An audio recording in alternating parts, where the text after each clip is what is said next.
Okay, so before we begin today's class, quick review of what we did yesterday, uh, just to jog our memories, and also because yesterday's class had a glitch, a technical glitch, and there was no audio in the recording.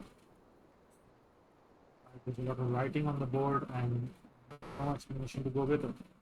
So what we discussed yesterday was friction, and that's a force that opposes one surface moving or trying to move over another Why did surface. you start your if you're screen sharing? I can't see it. I haven't put it on screen. No. Oh my god. Just a sec.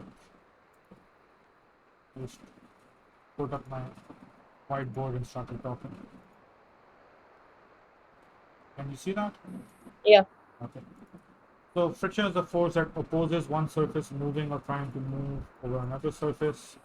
And that is something we experience every day, right? That's what helps us to walk, right? The friction between our feet or the soles of our shoes, right? They provide grip that helps us to move, right? If the surface is slippery, so there's water, ice, the friction is reduced and actually makes walking difficult because, right, you're not able to grip. Uh, right, cars, so that's friction, that's useful. Uh, right, when you're trying to move something, you have to apply a certain amount of force, right? And that depends on how big and how heavy the object is, because the greater the mass, the greater the friction that it will experience, right? And so the more force you will need to move it. And so cars also experience friction. That's what helps them move on the roads, the friction between the tires and the road. The other types of friction as well, right? That's air resistance or drag in general. So air resistance, or when you're moving through air, whether that's a car on the ground or a plane in the air or a rocket or something, right? Or if you're moving through the water, so if you're diving or swimming, you can experience that. Even if it's a aquatic vehicle, right? A ship or a submarine or something of the sort. And all of these are actually made, the shape of the vehicle is made so as to minimize the resistance that you face, especially in case of air resistance and water resistance, right? The drag in the water and the air, right? So they're sort of made to pierce through the fluid. Friction can also be a hassle in certain cases. So when you've got mechanical parts that are moving, so friction would cause wear and tear, and right, would cause them to heat up. That's not something you would want. So mechanical parts that move are often lubricated to minimize friction and make it easy for them to move. Drag, again friction, right, increases as the speed of the body moving through the fluid increases. Right, the fluid could be air or water again, right? Because definition of fluid in physics is something that flows. And so that drag actually reduce the acceleration and slow down the object. Then we talked about an experiment where there was a mass and a spring balance was attached to that mass and it was pulled with a force. And right, as long as the mass is not moving, even though it is being pulled, that means that the friction being experienced is equal to the force P of the pull, and so there's no result.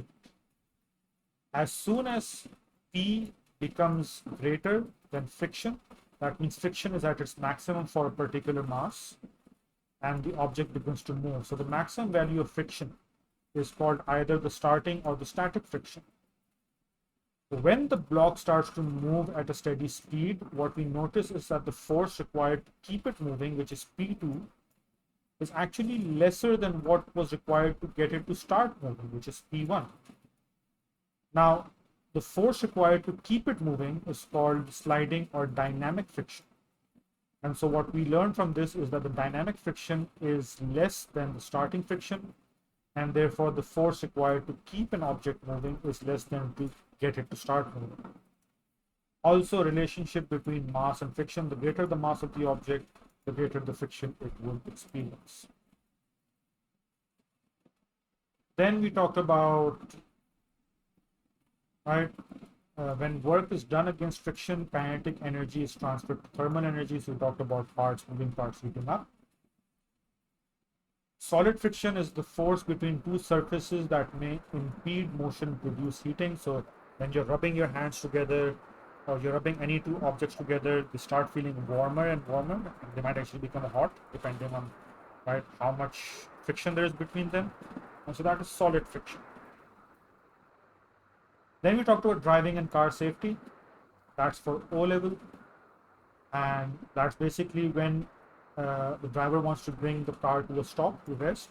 They apply the brakes, but obviously the car does not stop immediately, and you don't want the car to stop immediately because the inertia that the car would experience and the passenger side the car would experience would be very, it would be a lot, and it would cause damage to the car, and it would actually, thrust and just push the passengers forward and could possibly cause injuries. So how does braking work? Well, I mean, right, when a person thinks about putting on the brakes and actually applying the brakes, there's a time gap between those, however short, and in that time gap the car has traveled a certain distance, and that is called the thinking distance.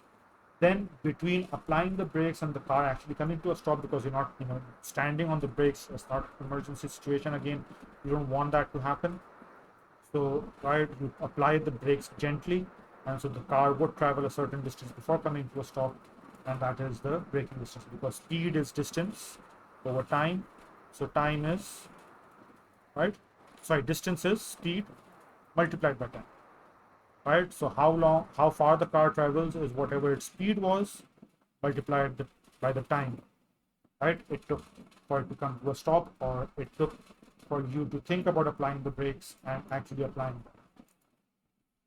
And so the stopping distance is the thinking distance plus the braking distance. The thinking distance is affected by alertness or attentiveness, how tired or uh, you're feeling, perhaps whether you're sober or not, or you're intoxicated, right, your eyesight and your visibility, right, perhaps weather effects. The braking distance is affected by the speed of the car. So the greater the speed, the greater the braking distance would be, and there's a nice chart in the textbook that illustrates that. And then finally we talked about air resistance and terminal velocity.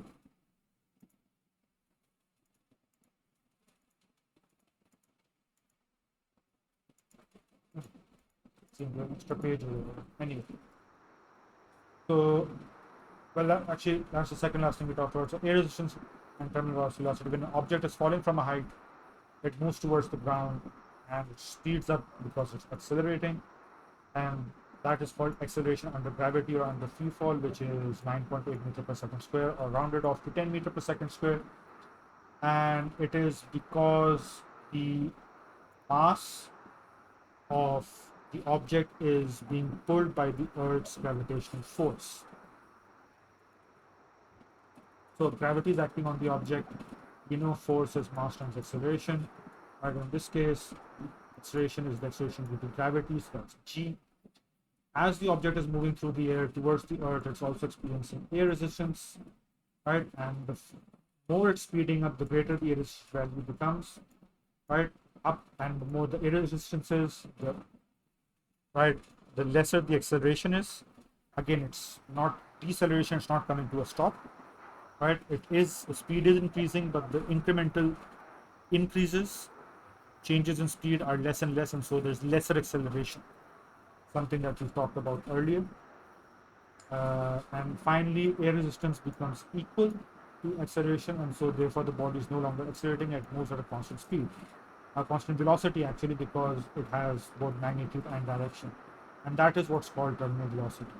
So the greater the mass, the longer it will travel before achieving terminal velocity, right? And the surface area, the greater the surface area, the greater air resistance it will experience, right? So that's a rock perhaps, and that is a parachute. So greater surface area, more air resistance being experienced, and right, so the more quickly it will achieve terminal velocity. And then you talk about Newton's third law, which states when an object A exerts a force on object B also exerts an equal and opposite force on object A. Right? The forces act in pairs, and the pairs of force do not act on the same object, because if they did, there would be no resultant force. In this case, right, uh, resultant forces, if one force is more than the other, then you would end up with the resultant force, and that would cause motion to happen. So here's a scenario where there's a book on a table. The weight of the book is acting on the table, and so the table is also pushing back on the book, and that's why you have the book resting on the table, and the table is not moving, neither is the book. Right? You also have the situation where the Earth's gravity is pulling on the book, and the book is also pulling the Earth, but of course, right, if you leave the book suspended in air, it will fall towards the Earth, because the pull of the Earth is much greater than the pull of the book on the Earth. And so over here you've got a resultant force, the gravitational force of the Earth vastly overpowers the pull of the book, that it's on the Earth, and that's why you have a resultant force, and that's why you have the book moving towards the ground. Right? It also comes in handy, right, when you're walking. So we assume that we are the ones applying the force to walk, which is technically true, but what's actually happening is you push the Earth with your foot, and according to Newton's third law, the Earth pushes you back, and the force you're applying on the Earth is not obviously sufficient to make it move, but the equal opposite push that the Earth gives to you is enough to launch you forward, and with each step, that's what keeps you walking. Now, friction obviously plays a part. So when you're getting off a boat and your foot pushes on the boat's in water, the friction is reduced.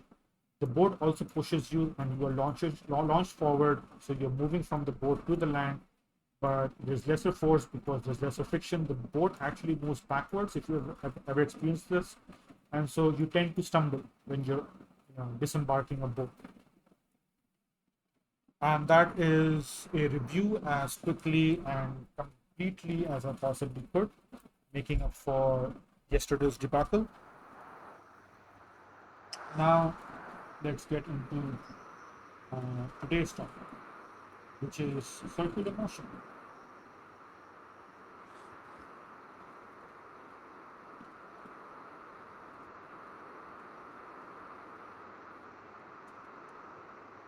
By the way, any questions from yesterday's content? No. Okay. So what we're going to talk about today is circular motion, and circular motion is in both the O Level and the IGCSE syllabus. In the IGCSE, it's part of the extended syllabus, but right, it is there. It is in the syllabus, and so we know that, right, from observation of things around us, that objects are not always moving in straight lines. Right? We know objects move in circles as well. Right? They move around. And examples of objects moving in circular motion are, right, perhaps you spinning around, right, especially when kids do it. Kids really enjoy doing that. Or you having a ball attached to a string and you're spinning that around.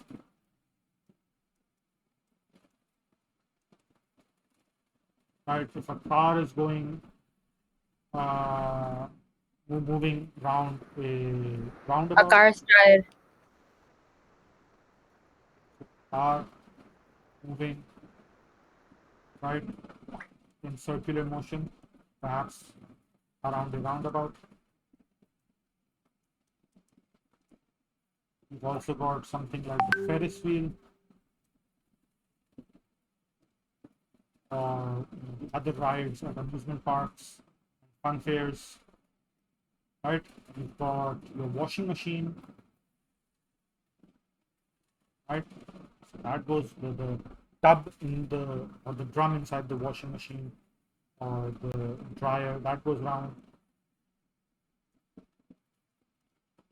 And right, the wheels on the bus go round and round all day long. Remember that one? Yeah. Yeah. All right, so the wheels on the bus go round and round, and so all of these things are undergoing circular motion. So there's a bit of physics involved in how that's happening. Okay? And yeah, the orbits, right? So the moon is orbiting Earth, and the Earth is orbiting the sun. So it should be capital E, and the Earth. So you got lots and lots of examples. You keep thinking of them, and they'll keep popping around. Orbiting the sun.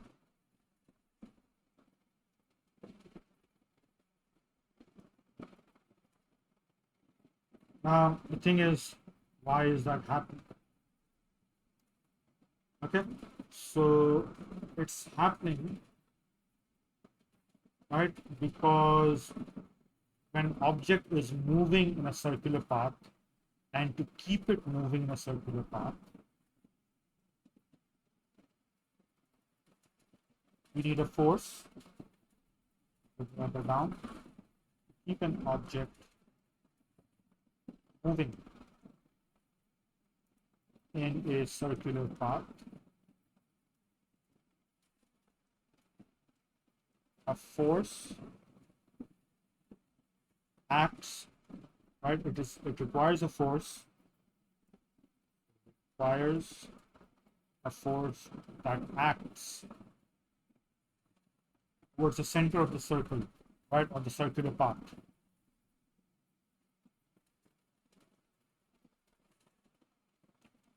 The center of the circle. Obviously, there's a bit of technical detail involved over here, but what's happening, right? So you've got this, and whichever you're going clockwise or anti-clockwise, that doesn't matter. You're moving in a circle, and so at any point in the circular motion, there is a force that is acting towards the center of that circular path that the object is taking.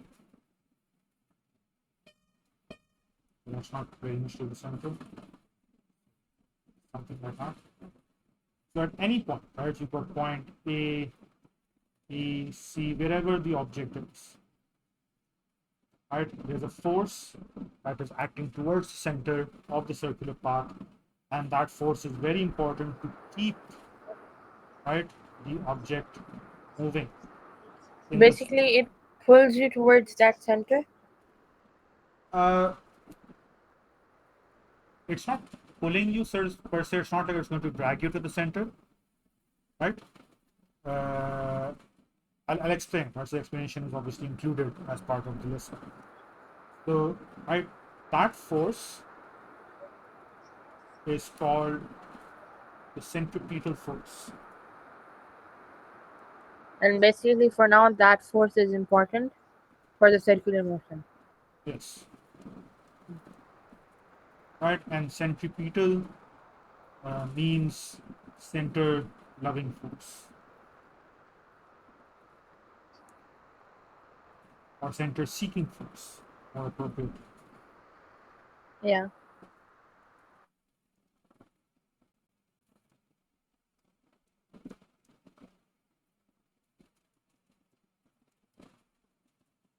Okay, now a few concepts that we need to bring together, and something we need to understand about circular motion.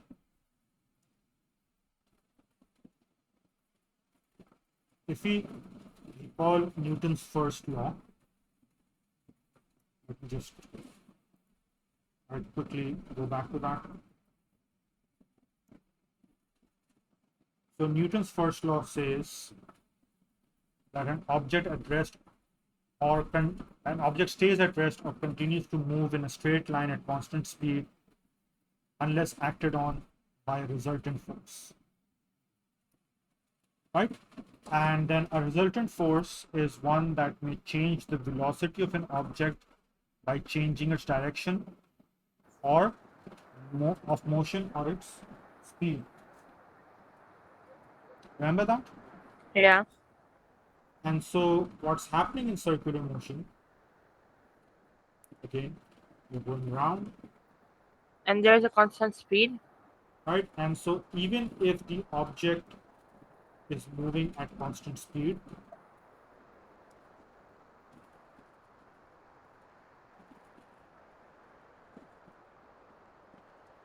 its direction is changing constantly.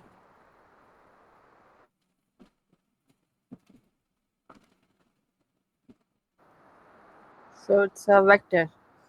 Exactly. So for one thing, we're not going to call it speed, we're going to call it velocity because it has direction and magnitude. Okay. Yeah.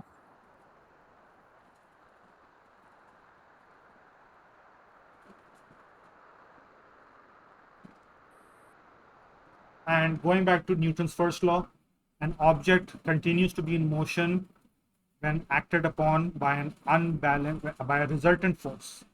That is what Newton's first law states, right? Yeah. So unless acted upon by by resultant force, and so what that resultant force can do, right? A resultant force can change The direction. the velocity of an object Yeah. by changing its direction of motion or speed.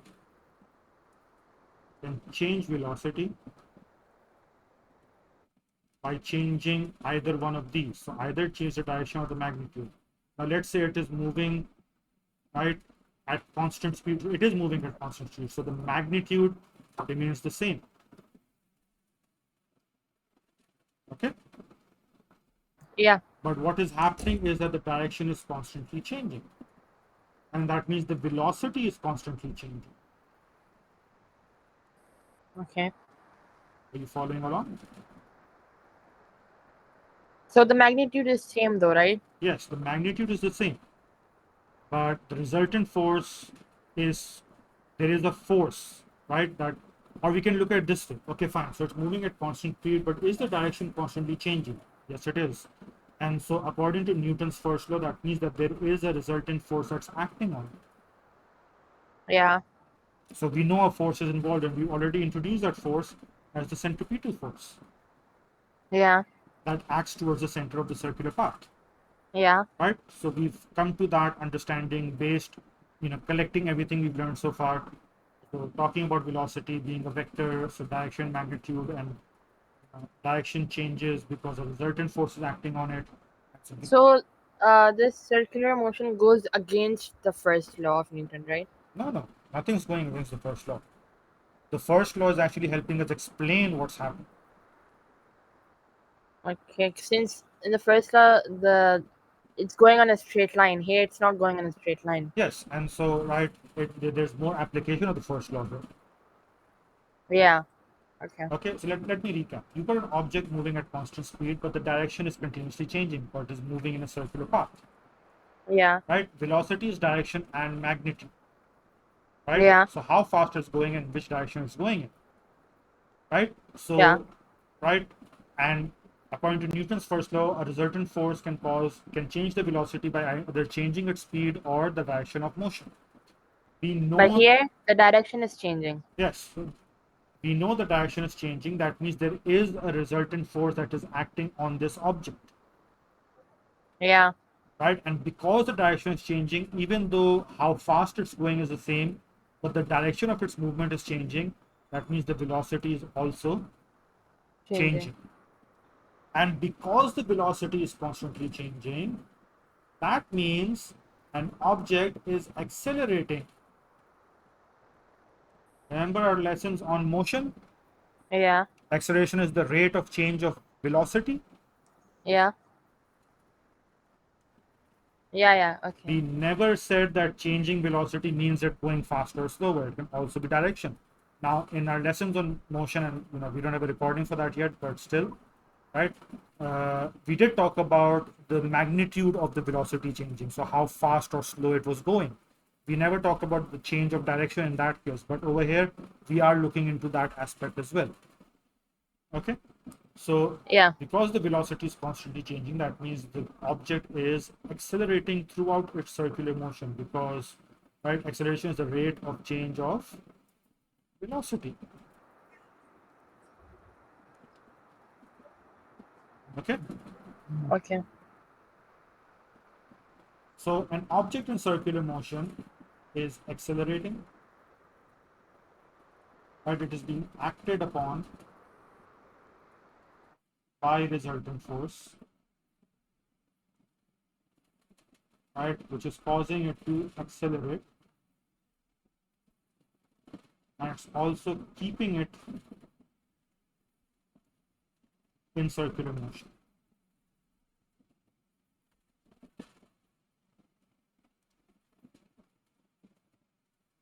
Right, because the force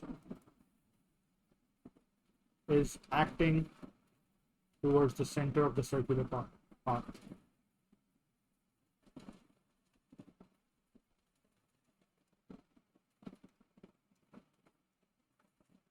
Now, what is that force? What is the centripetal force?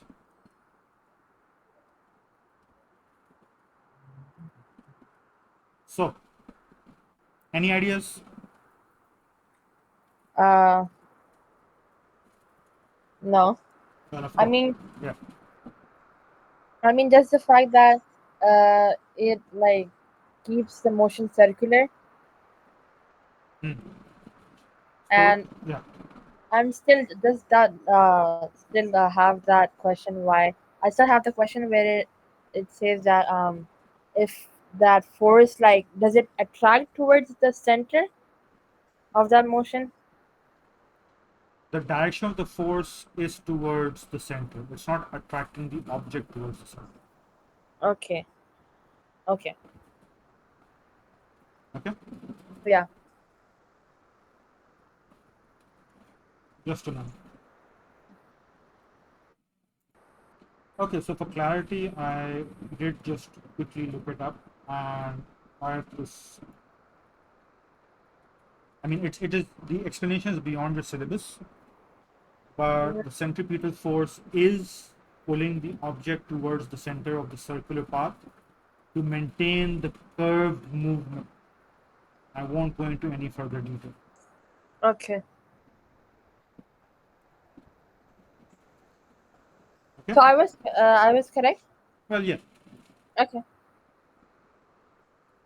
Okay. What is the centripetal force? Well, it is not a a different kind of force like the ones you've talked about friction and gravity and electrostatic forces. So it's not a separate kind of force. In fact, it is one of these. Now, depending on the scenario, right, which force is the one that is directed towards the center and uh, maintaining the circular motion of the object depends. Okay, so right, in case of right the moon orbiting the earth, I think it's the gravity. right, so the centripetal force is actually provided by the earth's gravity.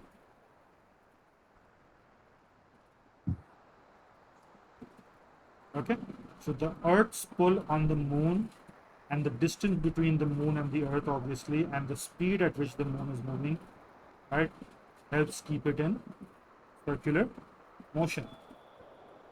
Or if a car is going around a roundabout, and so the friction between the road and the tires, It's right, that is providing the centripetal force towards the center, keeping the car moving in circular motion. Okay, or okay. another example that they've given in the book, right, is a ball on a string. Right, so you've got a ball, a string, make it slightly angular, and you've got it moving round, not a very good circle, perhaps slightly better. And so, right, these are 2 points. So what's happening over here? Right? The pull of the string on the ball. Right?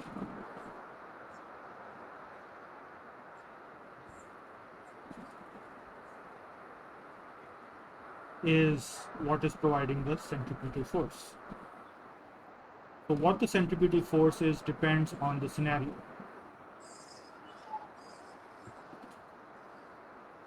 Okay? Okay. Okay. There is no one defined centripetal force. So there is no specific meaning for this. No. There is no specific force that is identified as the centripetal force. Okay.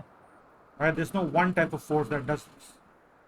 Oh, Right? okay. Depending on what is moving around. So, for example, right, if you look at the atomic structure, if you, it's a chapter covered in chemistry, right, the structure of the atom, you've got protons at the center that are positively charged, and then you've got electrons in orbit around the protons, and you don't have gravity over there, right? Protons are positively charged, and electrons are negatively charged. So the electrostatic attraction between the positive and negative charge is what's keeping the electrons moving in a Yeah. circular motion, right?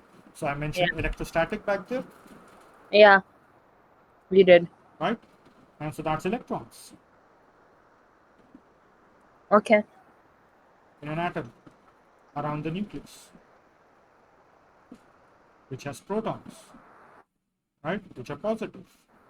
Yes, sir. Okay. Yes. Okay. So far, so good. Yeah. Also, right, what is the direction of motion of the object when it is going around at any point?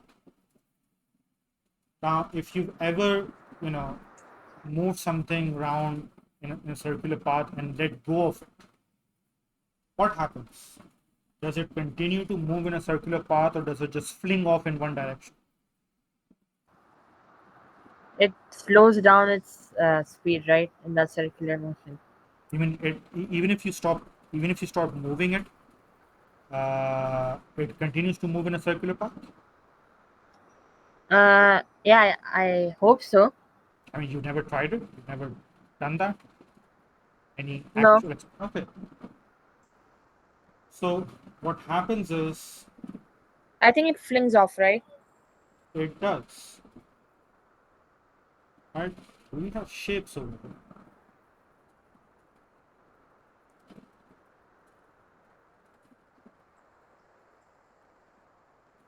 We have a circle.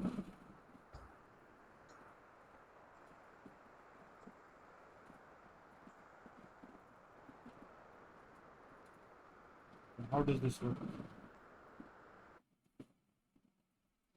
Oh, nice. I am still learning. Yeah. Okay. So, right, this is a circle, as we can all see. And let's say, right, so 1, 2, 3, 4, 5, 6, 7. So 1, 2, 3, and somewhere over here is the center. Looks about right. Yeah. And then you have an object moving, right? The path of movement is counterclockwise. Okay. Yeah. And then you have an object. Let's make it green. Right. So for example, you have an object at this point that is moving in a circular path, and then you have an object right at this point. And so, right, for one thing that we know that there is a centripetal force that is acting towards the center. What object are we taking here? Anything. It's like a Okay. ball. Okay.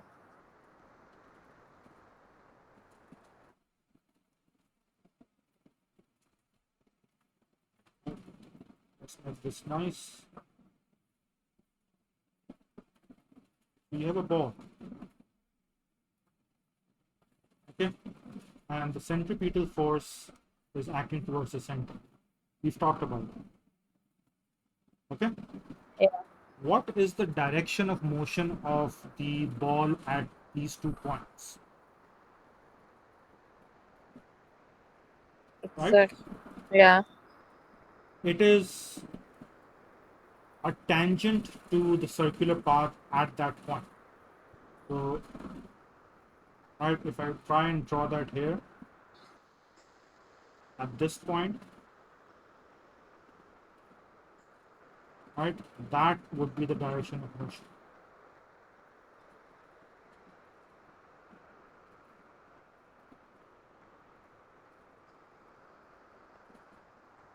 At this point, it would be a tangent to the circular path at this point. So, right, you can see I'm not drawing it completely straight, slightly angular, right, it is slightly angular. And so that is the direction of motion for the ball at this point of its path. And so the direction of the object at any point of circular motion will be a tangent to the circular path at that point. And so in case the string breaks or you let go of it, and if the ball is at this point, it will not continue to flow in a circular path. It will just launch off in that direction that we've indicated, or at this point. Excuse me. Okay, it will just launch off in that particular direction. Okay, and this is something you can very easily try at home as well. Just make sure you don't break anything. Yeah. Okay, Okay. Yeah. so it does not continue to move in a circular path unless you purposely, sort of fling it in a way that would cause it to loop around. Yeah. Okay. Okay, Yeah. and another thing to notice, although not very clear in this particular illustration, that the direction of the force going towards the center, because this line is a tangent, it's a bit of mathematics involved, right? These two are perpendicular to each other.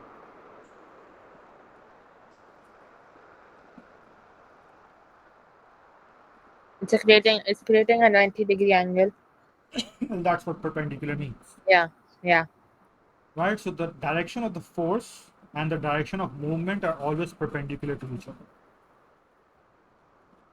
All right, so let me write that down. Force, the centripetal force, always acts towards the center.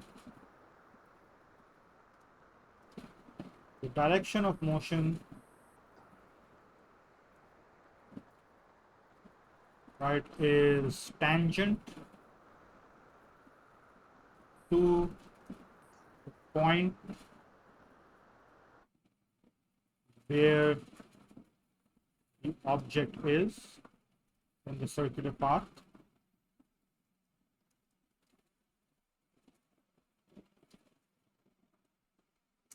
Is the yellow visible?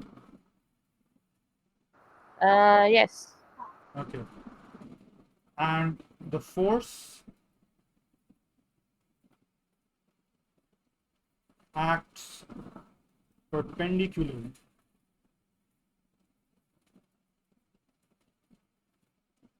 to the direction of motion.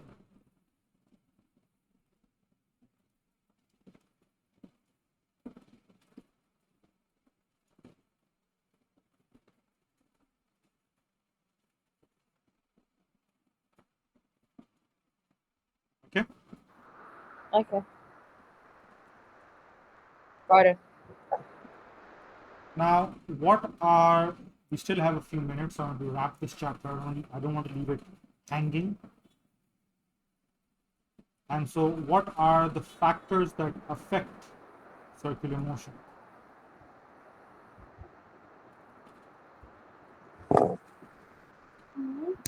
So, try to keep the body in motion. Right, going back to blue, a large force would be required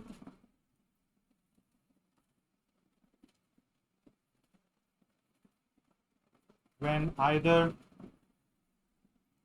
the speed of the ball is increased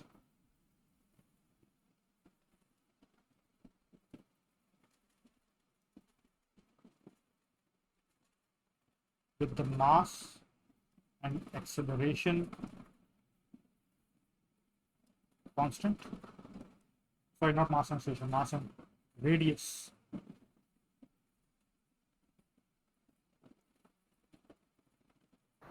The radius, Okay.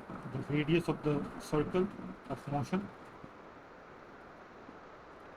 So, right, one thing changes, the other remains constant. Right, that's what we're doing. Or the mass is increased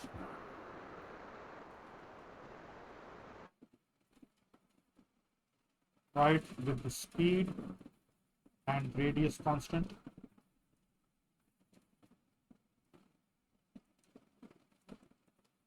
Or finally, the radius is decreased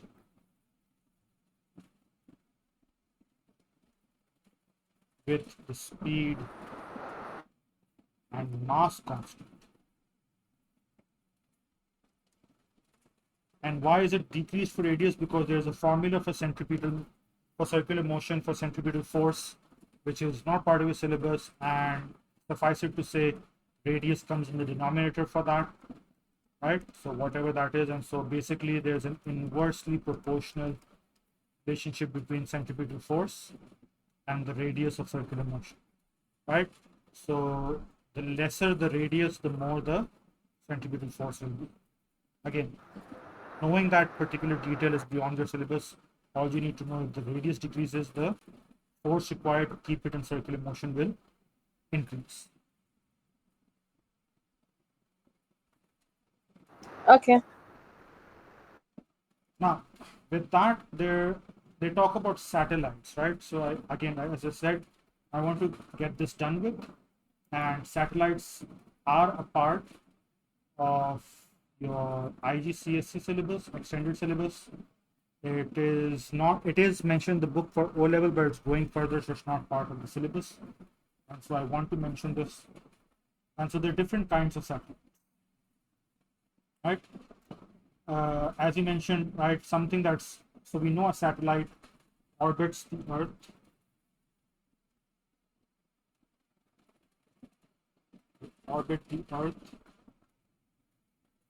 and since they're orbiting the Earth, what is the centripetal force in action?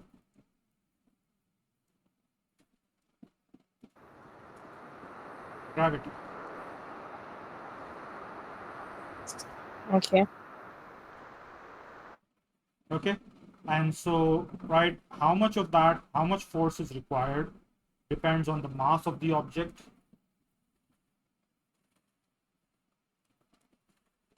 its velocity, and its distance from the Earth, right? So the radius of the circular motion, because an orbit is obviously circular.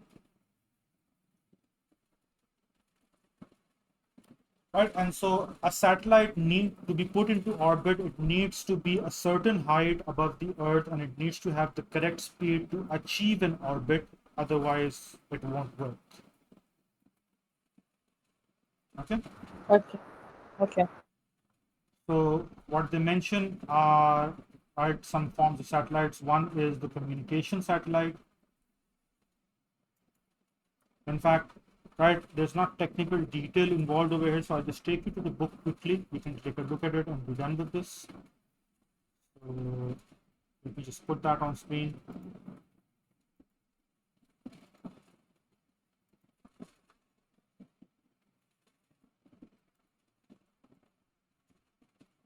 Can you see that? Yes. Okay. So you've got different types of satellites. Communication satellites, they, right, circle the Earth in orbits above the equator. They are geostationary satellites that orbit about 36,000 kilometers above the equator, so that's high.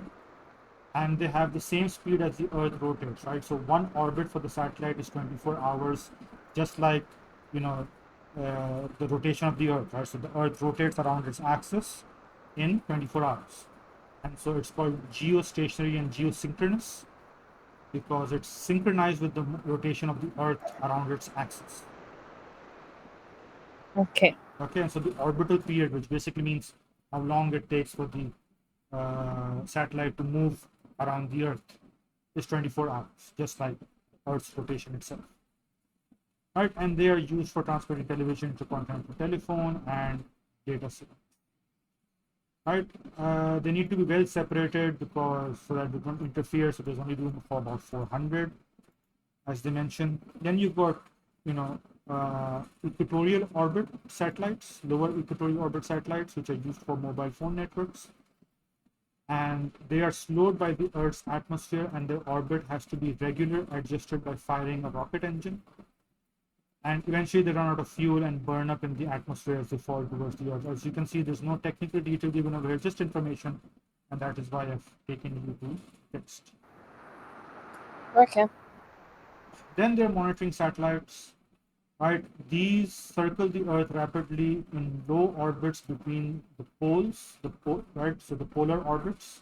So they pass over both the poles at a height of only 850 kilometers. So that's way less than what we had, 36,000 kilometers over there. And low orbit satellites actually have a very they have a lesser orbital period, as it's called, right, than high orbit satellites.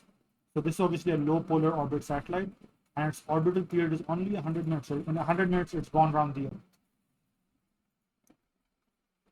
Okay. Okay. And these can Yep. be used to map or monitor regions on the Earth's surface which may be inaccessible by other means. They're also used for weather forecasting, and right, they do that by transmitting infrared pictures of cloud patterns down to the Earth, which are picked up by receiving stations around the world. Okay, Okay. Yeah. and that is it, and right on time. That's good. Any questions? No. All good? Yes. All right, so you can review this from the textbook, and also the recording will be made available. You Yeah. have your notes, right? And so if there's any question, you can obviously ask me next time. Yes. Okay? Okay. All right, thank you. Thank you.